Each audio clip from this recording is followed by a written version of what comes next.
എറണാകുളം ചേന്നമംഗലം കൂട്ടക്കൊലപാതക കേസിൽ കുറ്റപത്രം ഉടൻ നൽകുമെന്ന് എറണാകുളം റൂറൽ SP വൈഭവ് സക്സേന. പ്രതി ഋതു ജയന് വേണ്ടി പോലീസ് കസ്റ്റഡി അപേക്ഷ സമർപ്പിച്ചു. ആശുപത്രിയിലുള്ള ജിതിന് ചികിത്സാ സഹായം ഉറപ്പാക്കാനുള്ള നടപടികൾ സ്വീകരിക്കുമെന്ന് പ്രതിപക്ഷ നേതാവ് VD സതീശൻ പറഞ്ഞു.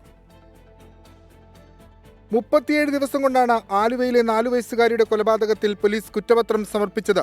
സമാന വേഗതയിൽ അന്വേഷണം പൂർത്തിയാക്കി ചേന്നമംഗലം കൂട്ടക്കൊലപാതക കേസിലെ പ്രതിക്കെതിരെ കുറ്റപത്രം സമർപ്പിക്കാനാണ് പോലീസ് നീക്കം. ഇതിനകം നിർണായക തെളിവുകൾ ലഭിച്ചിട്ടുണ്ട്.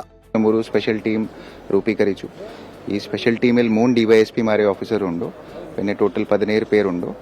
എല്ലാ സയന്റിഫിക് എക്സ്പേർട്സ്, സൈബർ എക്സ്പേർട്സ് എല്ലാവരും ഉണ്ട്. എല്ലാ ആംഗിൾസ് വിശദമായി അന്വേഷിക്കും. ഉടൻ തന്നെ ചാർജ് ഷീറ്റ് സബ്മിറ്റ് ചെയ്യും. ഉടൻ തന്നെ നമ്മൾ മാക്സിമം ശിക്ഷ ഉണ്ടാക്കാൻ വേണ്ടി നമ്മൾ എല്ലാ എഫേർട്സ് എടുക്കും. ഗുരുതരമായി പരിക്കേറ്റ ആശുപത്രിയിൽ തുടരുന്ന ജിതിൻ മരുന്നുകളോട് പ്രതികരിക്കുന്നുണ്ട്. തുടർ ചികിത്സയ്ക്ക് ഇനിയും പണം വേണം.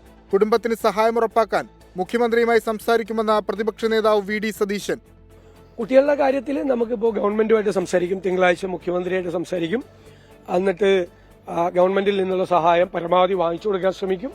അല്ലാതെ കുട്ടികളെ പൂർണ്ണമായി നമ്മൾ സംരക്ഷിക്കും. പ്രതി ഋതു ജയനെ കസ്റ്റഡിയിൽ ലഭിക്കാനായി പോലീസ് നൽകിയ അപേക്ഷ തിങ്കളാഴ്ച പരിഗണിക്കും. ഇതിനുശേഷം സംഭവസ്ഥലത്തെത്തിച്ച് തെളിവെടുപ്പ് നടത്തും. ഏറെ നാളായി നിലനിന്നിരുന്ന അയൽത്തർക്കം കൂട്ടക്കൊലപാതകത്തിൽ കലാശിച്ചുവെന്നാണ് പോലീസ് വിലയിരുത്തൽ. കൊടുംകുറ്റവാളിക്ക് പരമാവധി ശിക്ഷ ഉറപ്പാക്കാൻ പഴുതടച്ചുള്ള കുറ്റപത്രം പോലീസ് സമർപ്പിക്കും.